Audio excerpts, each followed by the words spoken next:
के लोग साफा बांधे बेचारे जा रहे थे दीन फैलाने, रास्ता जा रहे थे, एक पेड़ के नीचे देखा कि एक औरत रो रही है। तो लोगों ने देखा तो सोचा यार किस मुसीबत में बंदी रो रही है, अल्लाह जाने किस परेशानी में हो। फिर कहा यार छोड़ो हटाओ रोने दो, लेकिन एक उसमें बहुत रहम दिल थे, उन्होंने कहा नहीं यार ये इंसानियत के खिलाफ है।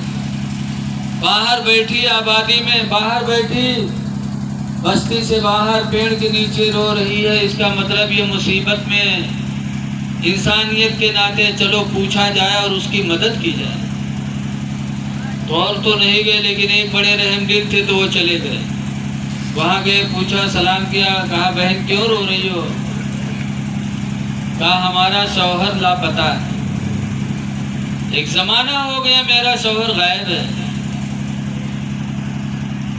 मेरे घर में रोज़ी कमाने वाला कोई नहीं है, मैं परेशानी की ज़िंदगी गुजार रही हूँ। शहर का कादी है, उस कादी से मैंने कहा कि मुझे इजाज़त दे दो, हम दूसरे से शादी कर लें, कम से कम अपनी ज़िंदगी अच्छी तो गुजार लें।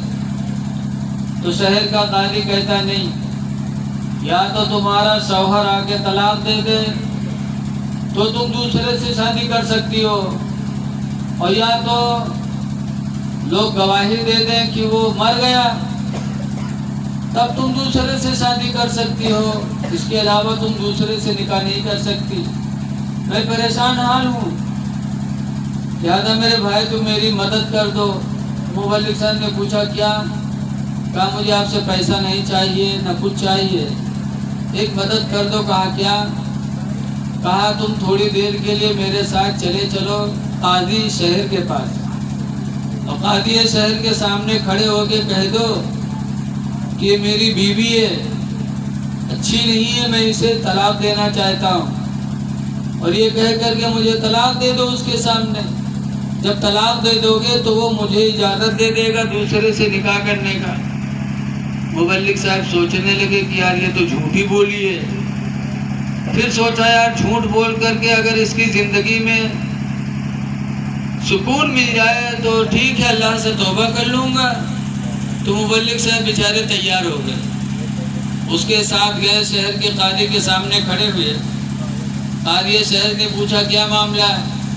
क्या मेरी बीवी है, बड़ी बदतमीज़ है, बहुत नालायक है, मैं इसको रखना नहीं चाहता हूँ। कहा फिर? कहा मैं तलाक देना चाहता हूँ। तो कादी साहब ने कहा ठीक है, नहीं रखना चाहते हो तो तुम जानो। तो मुबल्लिग साहब ने तलाक दे दिया, तीन तलाक देने के बाद चल पड़े। तो औरतिया कहती कादी साहब से कि कादी साहब मैं बदतमीज़ हूँ, नालायक हूँ, इनके लायक नहीं हूँ, इन्होंने मुझे छोड़ दिया है, कोई बात नहीं है, लेकिन 25,000 रुपया महर बंधा था, वो महर तो दे दें।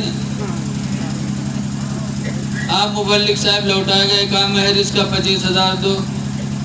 आप मुबल्लिग साहब की तरफ देखा था, कहते कहा तो कहीं कहित का है, जब हम नालायक हैं उठे गिरी ना, तुम्हारे लायक नहीं है, छोड़ दियो तो 25,000 रुपया महर वाला तो दे दो। अब मुबल्लिग साहब फंसे बेचारे, कह रहे अरे सही बात बोलो। कहा बस मैं बोल चुकी सही बात, मेरा महर दे दो जाओ। कादी साहब ने कहा 25,000 रुपया महर दो इसका। अब मुबल्लिग साहब सोचे लगे कि अगर सही बात बताता हूँ तो 420 में बंद किया जाऊँगा। तो मोहलत मांगी, कादी ने मोहलत दिया। मुबल्लिग साहब गए, जो ज़मीन उमीर रहे बेच बाज के लाए, 25,000 रुपया दीन, तब जान फुर्सत पाए। इसीलिए कुरान में फरमाया कि इनका मकर बड़ा तगड़ा मकर होता है। इसलिए हमें और आपको चाहिए कि शादी के मौके पर ख़ानदान न देखें, हुस्न जमाल न देखें, दौलत न देखें, बल्कि दीनदारी देखें। दीनदार औरत आएगी तो अल्हम्दुलिल्लाह घर में इस्लामी माशरा बेदार होगा। कुरान पढ़ेगी तो बच्चा कुरान पढ़ने का आदी होगा। माँ नमाजी होगी तो बच्चा माँ की नमाज को देखकर नमाजी बनने की कोशिश करेगा। इसीलिए हदीस पाक में है, अन आयशा क़ालत अमरना रसूलुल्लाह सल्लल्लाहु अलैहि वसल्लम बिबनाइल मस्जिद फिल बुयूत। सरकार की बीवी हज़रत आयशा कहती हैं कि सरकार ने हम लोगों को घरों में मस्जिद बनाने का हुक्म दिया कि हर घर में मस्जिद बनाओ। तो हर घर में मस्जिद कैसे बनेगी? तो मस्जिद मोहल्ले में एक होगी जमात से नमाज पढ़ने वाले, फर्ज। लेकिन हर घर में मस्जिद, इसका मतलब है कि अगर घर में कई कमरे हों तो एक कमरा इबादत के लिए खास कर दो, कि जब उसमें घर के लोग नमाज पढ़ेंगे तो बच्चे देख देख करके नमाजी बनने की आदी हों। घर के लोग नमाज देख करके नमाज पढ़ने की आदत पैदा करेंगे।